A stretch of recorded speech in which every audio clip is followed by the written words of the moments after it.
Hey everyone, Mr. Sujano here, your source for gaming, tech, emulation, and open source news. Let's get started. Alright, to kick things off, we're talking about Nintendo DS emulation with MelonDS, and I think a lot of people are going to be excited about this one. Check out the headline over on their website, Proper MelonDS 1.0 release soon. So they say right here, apologies for taking so long to do a proper release. Regardless, I think most, if not all of the bugs that were found in the 1.0 release candidate have been fixed. So expect the proper 1.0 release soon, hopefully. The main issue would be the lack of functional Windows CI, but we're working on it. We also have fun plans in mind for further releases, but we'll see once we get there. I'm not going to lie here, I am very curious to know what they mean by fun plans for the future. I guess we'll have to wait and see. Their next blog post might be a bit of an insight to that. So they say, the current mood around MelonDS is it does most things pretty well already as far as emulation is concerned. While it's certainly true for DS side of things, there's still a lot to do with the DSi. And then they talk about Let's Golf and also the camera feature.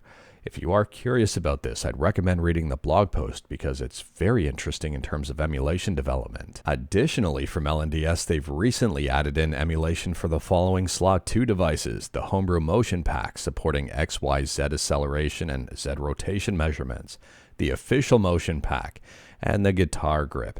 If you're interested in this and wanted to learn more about anything that we're talking about, like everything we talk about, links are in the description below right at the bottom. I don't hide my sources. But speaking about hiding stuff, next up we're talking about something that I would say is a very bittersweet story about a Steam Deck in someone's house. If you have a Steam Deck, it may be worthwhile to store it in the carrying case it came with. So this is a post over on Reddit Steam, and they say a letter from an unlucky, lucky fan. Their house burned down, and here is the picture of, well, what's left of their game room. And there is a picture of the Steam Deck, which seems to work absolutely fine and was protected by the Steam Deck case. Now, I said game room, and I probably should have just said studio. And they say here, on the night of Friday, June 13th, go figure, Friday the 13th, I was staying over at my girlfriend's place when around 2 a.m. I received a call from my sister. She was in tears. My entire studio was on fire. I threw on some clothes and rushed home. When I arrived, the place that once held everything I had worked so hard to build over the years was reduced to ashes, or rather to melted plastic, barely recognizable anymore. Everything was gone, my PC, my monitors, my TV. At this point, you're probably wondering why I'm writing to you. Well, here's the reason. Next to the completely melted Blu-ray player, under the shattered TV, in front of what used to be a portable air conditioner, there it was, the Steam Deck inside its case. I unzipped it, and to my absolute disbelief, the console was intact. Despite the water used by the firefighters and the fire that destroyed everything else, the Steam Deck still works. Unfortunately, I can't say the same for my Steam controller, which I treasured as a collector's item. Now, I don't know about you, so let me know your thoughts about this one in the comments below, but I am very impressed for a few different reasons. Number one, that the Steam Deck wasn't destroyed by just the heat alone. I mean, I'm surprised nothing melted here, nothing was damaged, and everything seems to work fine, and that's from the heat. And number two is from the water, and the fact that the water didn't seem to really penetrate here and soak the Steam Deck and ruin it. I don't know, maybe they dunked it in rice after, who knows. But I will say overall that I don't necessarily think the Steam Deck case was designed to be put into a fire or soaked with a fire hose. Yet it held up very well. I want to see what the outside of the case looks like. I don't think that this is as impressive as the Game Boy that survived a war, but I mean at the same time here, overall I am very impressed. Unfortunately, that is the silver lining for this entire situation. I hope the person whose studio burned down is able to rebuild their life and rebuild everything that they lost. But I would say for their Steam Deck here, it may be worth opening up just to check for possible smoke damage and make sure everything is nice and clean on the inside. Either way here, this is a very unfortunate situation that has a cool story, I guess. And speaking about cool stories, next up we're talking about The Legend of Zelda Ocarina of Time Randomizer. So if you're a fan of the Ocarina of Time and you were looking to possibly give yourself a new experience with the aging game, well, this might be of interest here. This is the Ocarina of Time Randomizer, and they say randomize the location of items for a new experience. a possible cool experience, or a possible chaotic experience. And there's a brand new version, that is version 8.3, that just dropped. So with this latest update, there's a whole bunch of bug fixes, which I would say is completely normal given the fact that it's a randomizer, and a randomizer would probably introduce quite a few unforeseen bugs. On top of that, there's new features, new speed ups, and more. For example, you can speed up the boat in the Shadow Temple. And additionally here, it now supports custom music written for the Majora's Mask randomizer. I would say this is a pretty interesting overall update. There's quite a bit here, and feel free to check it out. Like everything we talk about, links are in the description below. And speaking about interesting stuff, next up we're talking about Xbox, and the rumors were true. Xbox is getting an aggregated gaming library. It's coming to the PC app, and it's currently for Xbox insiders. So Xbox says starting this week, users enrolled in the PC gaming preview can get a first look at the new aggregated gaming library in the Xbox app for Windows 11 PCs and handheld devices. The feature will be available this holiday on the ROG Xbox Ally and the Xbox Ally X, where players will see their aggregated gaming library within the new Xbox full screen experience. With this new feature, your Xbox library, hundreds of Game Pass titles, and all your installed games from other PC game stores are always at your fingertips. Now, we have talked about this one a few times in previous videos, given the fact that it was a pretty poorly kept secret over at Xbox. I mean, they accidentally revealed it earlier on. I would say overall this is amazing. I think it's a really smart move by Xbox to do this. And if you've got Steam on a ROG Xbox Ally, this will be probably extremely convenient. But let me know your thoughts about this one in the comments below. What do you think about the aggregated gaming library in general? Do you think it may eat into Game Pass sales if it does support Steam titles? Do you think it'll help bring people over to Windows to use that as their primary gaming platform as opposed to the growing SteamOS or something like Bazite? And what do you think about just Game Pass in general? Do you think it's going to grow because of this? And speaking about operating systems and devices and gaming, next up we're talking about Tuxedo, which has just unveiled the InfinityBook Pro 14 Gen 10. Now, they do have a tagline here that says infinitely compact yet fast business companion. And I would argue this also may be a light gaming companion. This thing features an AMD up to an AMD Ryzen 9 HX 370. Now, although this laptop is primarily designed for Linux, it can run Windows, and it features a 14-inch 3K display. Taking a look at the specs of this though and the price, this is something I am very interested in for a very big reason. The InfinityBook is well known, it's well liked, there are a lot of ports on this thing, it's a full-blown laptop and it features a very powerful chip. Now the AMD Ryzen AI 9 HX 370, that's a mouthful to say. That is a chip that's used in some very high-end gaming handheld devices. I mean, the 1X Player 1X Pro features this chip and is priced at $1,359. The Neo 3 features this chip and is priced at $1,599. And for the InfinityBook, if I configure it to extremely similar specs here to that Neo 3, we're looking at the exact same CPU, 64 gigs of RAM as well, and 2 terabytes of storage. The price is just about 30 or 40 US dollars more than that Neo 3. It's coming in at about $1,630 US or 1410 euro. Let me know your thoughts about that. I mean, you can even reduce the amount of RAM here to bring down the price and make it cheaper than the Neo 3.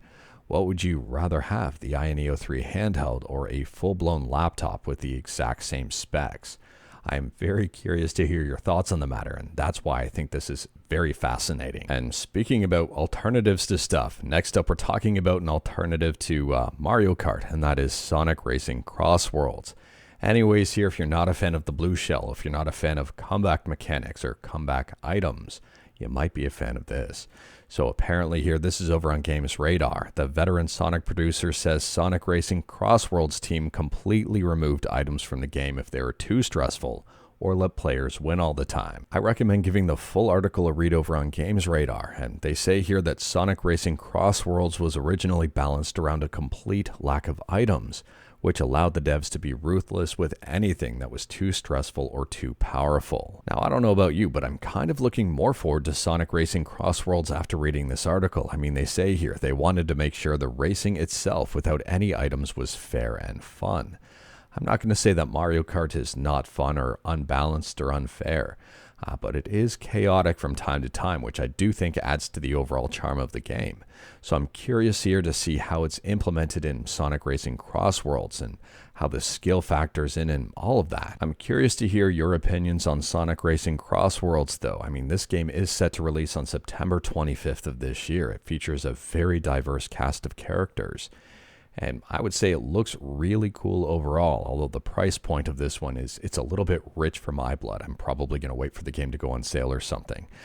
From this point in time, it does have de novo, which I also find very unfortunate.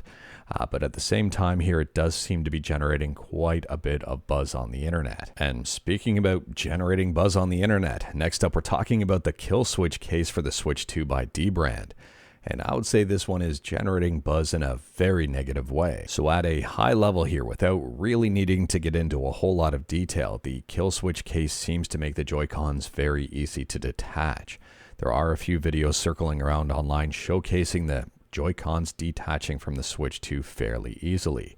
And I guess it's all due to the tolerance and how the Dbrand kill switch fits on the Switch 2 case. I would say this video here does a really good job of summing up the problem that some people are experiencing. I mean, picking up the Switch 2 and the Joy-Con just completely flops off. So if you've got a Switch 2 and you're interested in a kill switch, or if you've got a Switch 2 and you have a kill switch, it may be worth reading this post from Dbrand. And like everything we talk about, links in the description below. It's titled Kill Switch Joy-Con Detachment Update. And this post is, well, it's extremely thorough and has a whole lot of information in it. It's got basically a FAQ, a Q&A kind of aspect to it, and there is a lot of testing, a lot of demonstration, and a lot of feedback from Dbrand responding to complaints and questions. Dbrand goes on to say, "We believe it's due to these Joy-Con grips featuring an inner attachment lip that's a hair thicker than desired."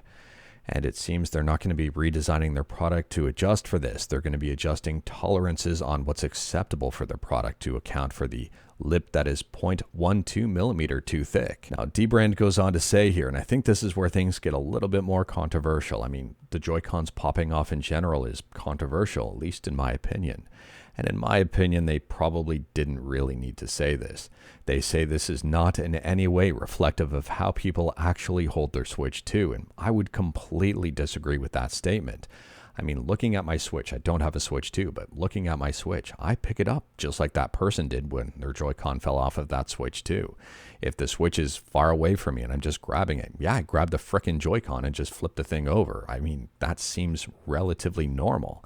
But I guess not according to Dbrand. So as a silver lining here, I'd say Dbrand seems to be offering replacements to people who are experiencing issues. And speaking about controversial, next up we're talking about Minecraft like Hytale.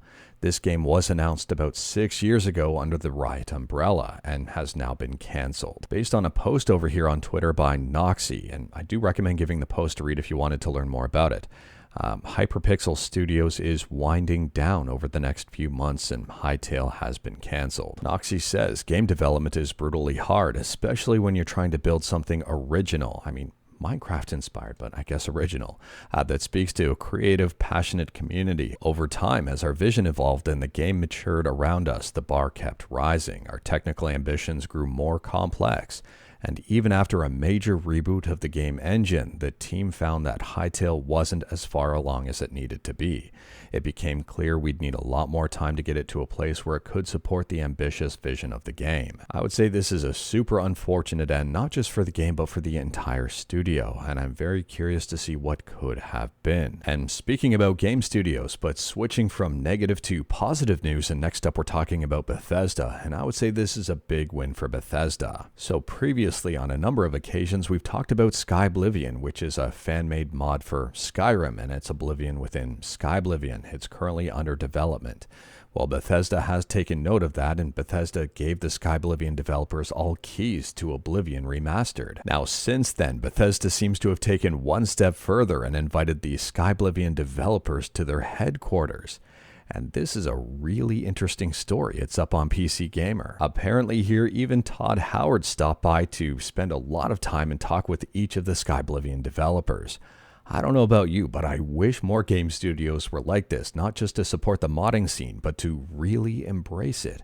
I personally think modding breathes a lot of new life into games and help extends the overall life cycle of that game. And speaking about fan stuff, next up, this is something you might be excited in if you're a fan of fighting games and 3v3 tag battles and Sonic.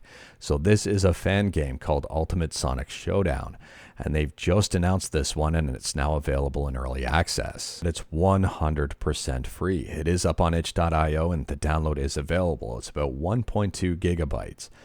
Let me know your thoughts about this one in the comments below and what you'd like to see from the game in future releases. I mean, this is just an alpha release. And speaking about fan games, last up here we're talking about F3, which stands for Subscribe to Mr. Sujano, or Free Fan Game Festival, depending on how you wanted to interpret that. Anyways, F3 2025 has just been announced. Now, I don't know about you, but I am super excited about this one, and here are the submission rules. The game must be 100% free to play, and the game must either have released within the last 12 months or be planning to be released within the next 12 months. And they say they recommend the trailer is 45 to 90 seconds in length to maximize the chances of being featured. So huge shoutouts to Kaze Emanuar. I might have mispronounced that one, but anyways here, this is not the first time doing it, and I'm hoping it's not going to be the last. I am really looking forward to this one. But anyways, that is all I've got for you in this one. Straight to the point, all stuff and the legendary one fluff. We talked about a bunch today. Feel free to discuss anything we talked about in the comments below. If you like this video, leave a like. If you didn't like this video, leave a like. Hit that subscribe button. Check out my other videos. Don't tempt fate. Save your state.